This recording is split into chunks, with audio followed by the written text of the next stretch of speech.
que notre nature humaine, s'il s'agissait seulement de ça et qu'il avait considéré cela, nous n'allions pas être ici. Mais il nous a fait la grâce ce matin.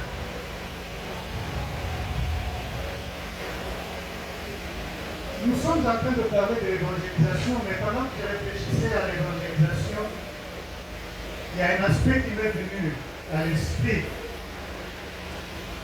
Je me disais, lorsque nous parlons de l'évangélisation, c'est que nous sommes en train de chercher une catégorie de personnes quitte un état vers un autre état. Que cette catégorie de personnes puisse évoluer dans la vie. Évoluer dans la vie dans le sens de connaître Dieu, dans le sens d'améliorer sa relation avec Dieu. En même temps, j'étais en train de réfléchir pour me dire, s'il faut changer d'état, s'il faut changer sa situation, c'est que Jésus-Christ est en train de vouloir que nous puissions être accompagnés pour que nous ayons la capacité d'aider les autres à voir leur vie se transformer. Alors, pour que nous arrivions à ceux-là que nous voulons évangéliser, partons d'abord de nous-mêmes. Parce qu'il faudrait que nous puissions être à la hauteur d'apporter quelque chose qui peut aider les autres à connaître la transformation. On ne peut donner que ce qu'on a. Amen, amen. Ça va paraître un peu de controverse, mais que Dieu nous aide à appréhender ce qu'il peut nous communiquer ce matin. Nous allons prendre le texte, très court texte, que nous connaissons très bien. Et on va se poser beaucoup de questions là-dessus. On va prendre 3 Jean, ce n'est qu'un seul chapitre, le verset 2 seul. Et nous connaissons très bien ce texte. On peut le placer. Et je vais lire. Nous lisons. Bien-aimé, je souhaite que tu prospères à tous égards et sois en bonne santé. Il n'y a pas S avant bonne. Comme prospère l'état de ton âme. Amen, amen. Je voudrais le prendre. Bien-aimé, je souhaite que tu prospères à tous égards et sois en bonne santé, comme prospère l'état de ton âme. On comprend que Gaius, c'est quelqu'un avec qui a eu évolué avec, a travaillé avec l'apôtre Jean. Mais ce qui est très intéressant dans ce texte, quand on commence à partir du premier verset, on trouve que Jean est en train d'émettre des souhaits. Il émet des souhaits pour Gaius. Et dans ses souhaits, il parle plus de prospérer à tous égards. Il parle d'être en bonne santé. Et je me suis posé beaucoup de questions. J'ai dit, Seigneur, qu'est-ce que tu voulais nous parler au moment où le Dr Paul était en train de parler? Parce qu'il était en train de toucher à la santé. Je me suis dit, mais qu'est-ce qui fait que ce matin, il y a ce témoignage, alors que le texte que j'ai préparé touche aussi à la santé? Et en même temps, sa communication parle également de prospérer selon l'état de l'âme. 3 choses très importantes sur lesquelles je voudrais que nous puissions réfléchir ce matin, essayer d'échanger.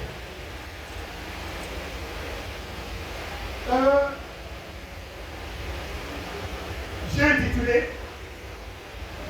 Prospérer.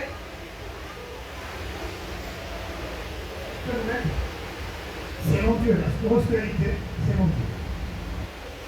En partant de ce simple petit texte. Nous sommes en train de prospérer.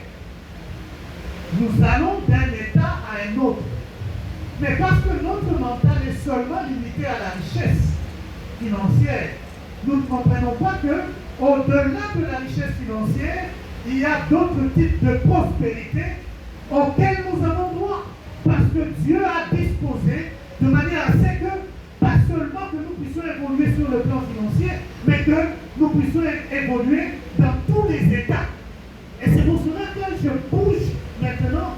Quand nous essayons de voir le texte qu'on peut nous remettre, s'il vous plaît, nous comprenons que Jean est en train de parler de prospérer à moi. Et je comprends qu'est-ce que ça signifie à tous égards.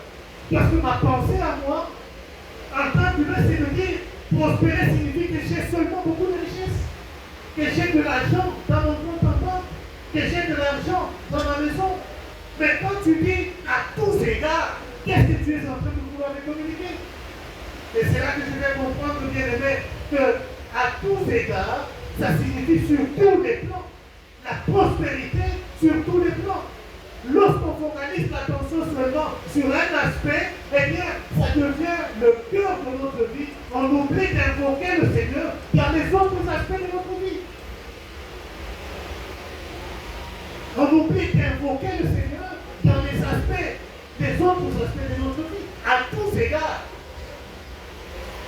Tous égards, bien aimé, qu'est-ce que cela signifie? Je vous ai dit, nous avons besoin d'avoir de bonnes relations, nous avons besoin d'être aimés, nous avons besoin d'avoir le cœur de pardonner. C'est autant de choses. Nous avons besoin, bien sûr, de l'argent, nous avons besoin de véhicules, nous avons besoin. Mais quand je lis le texte, je trouve que Jean, quand il soulève tous ces cas, il y a quelque chose qui m'a intrigué. C'est qu'il avance pour dire, sois en bonne santé. Je me dis, mais pourquoi Jean soutient la santé de tous les gars? Une question que je me suis posée. Parce que Jean parle de prospérité à tous égards. Et pour moi, prospérité à tous égards, c'est-à-dire c'est globalisant. Et pourquoi Jean sort de toute prospérité à tous égards, il en sort la santé? Pourquoi est-ce que Jean, dans tous les égards, il en sort également la prospérité spirituelle? Parce qu'il parle de prospérer dans l'état de l'âme. Et je me suis posé beaucoup de questions sur ces deux aspects.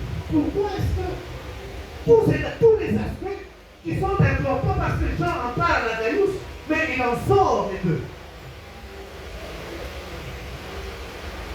Et c'est là que j'ai compris une chose que Dieu m'a révélée. Que bien aimé, le Seigneur voudrait que nous soyons tout en tout en état de le servir. Que nous soyons tout en tout.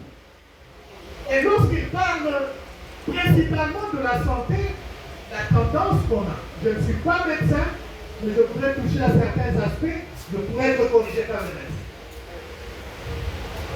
Quand on parle de la santé, qu'est-ce qui nous vient à l'esprit souvent? C'est la santé physique. Souvent, quand on parle de la santé, on voit la santé physique. Mais est-ce que la santé n'est que physique? La santé n'est pas seulement physique.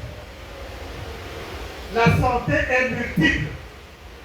Quand on essaie de lire un peu plus, on va comprendre qu'avec la science, on évolue dans ce qu'on appelle la santé mentale, la santé émotionnelle, la santé psychologique. Et quand on prend tous ces aspects, on peut se poser des questions. En tant que chrétien, comment nous évoluons également dans cette catégorie de tous égards qu'on appelle la santé? Et je voudrais parler ce matin principalement de cette santé au-delà de la santé physique. Parce qu'elle nous concerne. Et sur ce plan, on ne tire pas beaucoup d'attention. Et c'est ce qui nous affaiblit, qui fait que de fois, notre santé physique et même notre santé financière en pâtit. Parce qu'on ne prend pas soin des autres types de santé. Parlons de santé mentale. Parlons de santé psychologique. Parlons de santé émotionnelle. Et d'autres exemples. Qui d'entre vous ou d'entre nous peut nous dire qu'un fou peut faire une planification financière et gérer des activités économiques? Qui d'entre nous peut nous donner un exemple?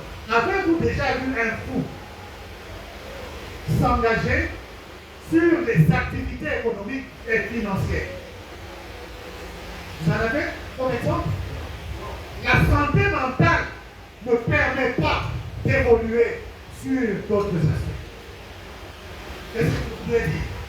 La santé intellectuelle, la santé spirituelle ne nous permet pas d'évoluer sur les autres types de santé. Ça ne nous permet pas d'évoluer sur les autres types de tous égards. garde. Pour la simple raison que ça a des influences imminentes sur cette situation. Mais pourquoi est-ce que je voudrais qu'on parle de cette sorte de santé de tous égards? À ce type de tous égards, ça nous affecte. Quelqu'un qui est émotif, et je voudrais donner un exemple malheureux d'un histoire de mon propre ami à moi qui est arrivé. Quand quelqu'un est émotif, il est possible que cette émotion affecte son physique. Et quand ça affecte le physique, il est possible que ça affecte le matériel. Il est possible que ça affecte le financier. Donne un exemple. Et je voudrais parler de ce cas, malheureusement, pas que c'était quelqu'un qui avait des mauvaises émotions, mais je parle de cet exemple juste pour vous montrer comment, si nous ne savons pas bien évoluer dans le type de tous égards, principalement la santé physique, la santé spirituelle, la santé émotionnelle et toute autre des santé, ça va nous affecter dans notre monde. Cet ami, c'est un grand ami et un frère à moi, que je considérais comme mon propre frère. C'était quelqu'un de très engagé. Très engagé. Et il a gardé beaucoup de personnes chez lui à l'église. Beaucoup de personnes. Et donc, quelqu'un de très bien, sans problème avec lui. Très engagé dans sa foi. Bonne relation. Il a bien évolué même sur le plan financier. Beaucoup d'activités financières. Parmi les enfants avec qui il vivait, l'un des enfants de ses petits frères, le petit frère était décédé. Alors cet enfant n'avait pas de bonnes habitudes, malheureusement. Et un jour, il ne faisait que conseiller cet enfant. Il avait pris son charge pour que cet enfant étudie. Mais cet enfant n'arrivait toujours pas à comprendre. Et il ne faisait que donner des conseils et prier pour cet enfant, ainsi de suite. Il est arrivé un jour où l'enfant est allé jusqu'à voler le générateur, le groupe électrogène, qui aidait beaucoup plus dans certaines activités économiques. Et quand il est rentré, mon ami est rentré de ses activités à la maison, parce que le générateur était volé, beaucoup d'histoires qui étaient dans le congélateur, les frigos, ont pourri. Et il n'y avait plus moyen de les vendre. Alors, quand il a posé la question où est parti le générateur, alors, on lui a dit, c'est tel qui a vendu. Il a appelé le garçon et lui dit, pourquoi tu as fait ça? Et le garçon lui dit, ah, pourquoi moi je n'avais pas d'argent, je voulais vendre. Mais comment tu es arrivé avec? Tu sais que c'est ce qui nous donne la capacité de pouvoir avoir les moyens. Et immédiatement, la tension a augmenté, il a piqué une prise. Et il était en train de parler calmement pour lui donner encore des conseils. Il a piqué une prise. Et quand il a piqué une prise, malheureusement, ce qui est advenu est qu'on l'a acheminé directement à l'hôpital. Arrivé à l'hôpital, il est tombé dans le coma. Il a passé des jours et des jours et finalement il est décédé. Il n'avait pas voulu piquer la prise. Il n'avait pas souhaité que la tension monte. Mais l'émotion qu'il a expérimentée a conduit à ce qu'il puisse tomber là. Et pour dire, lorsque le Seigneur fait un plan pour notre bonheur,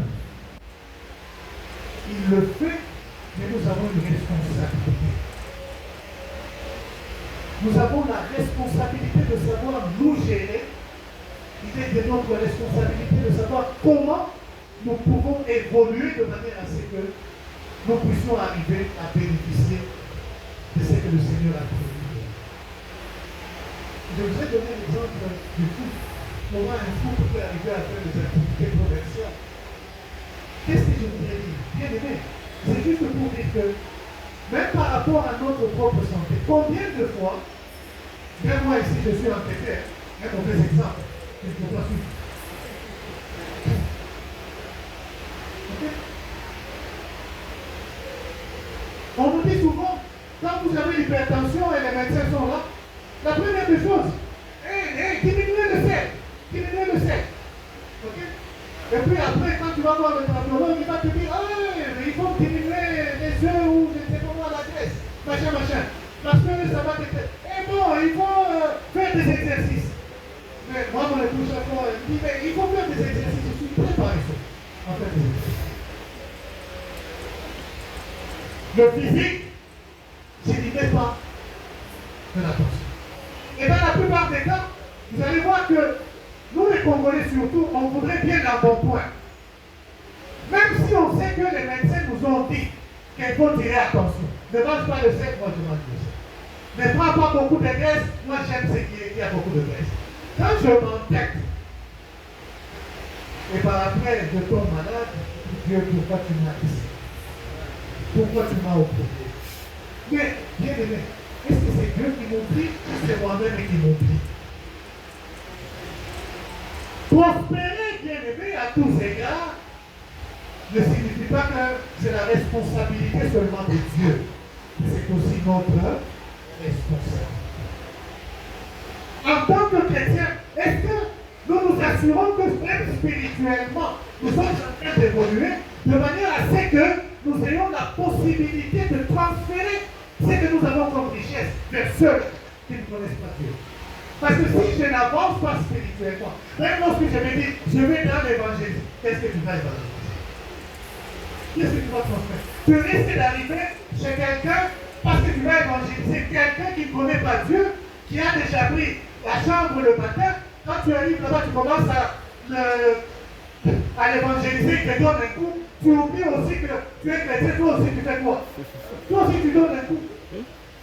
Parce que tu t'es pas maîtrisé. Spirituellement, tu n'as pas évolué pour comprendre que tu peux être confronté à une réalité qui va te mettre mal à l'aise et que tu n'as que la possibilité de te maîtriser. Bien aimé,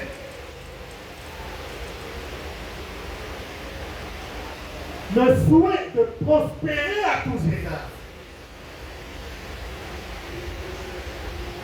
d'être en bonne santé, quand prospère l'état de ton âme, vous allez comprendre, nous allons comprendre que la prospérité de l'âme a de l'incidence majeure sur les autres types de prospérité. Et souvent, vous allez voir que quand on ne respecte pas la parole de Dieu, il arrive qu'on termine très mal. Il arrive qu'on termine très mal. Nous avons des exemples où nous avons vu des gens qui se sont enrichis. Mais parce qu'ils ne se sont pas enrichis selon la voie de Dieu, aujourd'hui priment comme nous. Toute leur richesse est là. Tout simplement parce que la richesse spirituelle n'a pas eu des fondements qui ont permis à ce que les autres types de richesses puissent évoluer. La richesse mentale, la richesse physique, la richesse matérielle est subjuguée, bien évidemment, à la richesse spirituelle. Quand on est fort spirituellement, même lorsqu'on se retrouve dans des situations difficiles, on sait que la solution viendra des genoux fléchis. Amen. Quand on fléchit les genoux, et qu'on invoque celui qu'on peut invoquer, le Seigneur des Seigneurs, on va arriver un jour à récupérer. Amen. Eh bien, que faisons-nous? Est-ce que nous fournissons un effort pour comprendre que Dieu a un plan merveilleux? D'ailleurs, nous applaudissons ça dans le texte. Il a un plan merveilleux. Mais quel est notre rôle dans ce plan? C'est pas un coup de bâton et ça va. Dieu est souverain et que nous avons un rôle à jouer. Nous devons nous engager sur la voie de cette obéissance pour que nous grandissions spirituellement afin que ça nous donne la voie de grandir sur les autres plans. Bien sûr, Dieu peut faire l'inverse. C'est une grâce qui peut accorder à qui il veut. Mais notre devoir, c'est de nous assurer que Dieu a fait un plan pour que nous puissions prospérer. Mais que ce plan de prospérité puisse arriver à des fruits, nous avons un rôle à jouer de nous engager fermement pour que ce que nous avons à faire comme part, que nous puissions le faire et que Dieu nous bénisse dans cette œuvre. Que le Seigneur nous bénisse au nom de Jésus.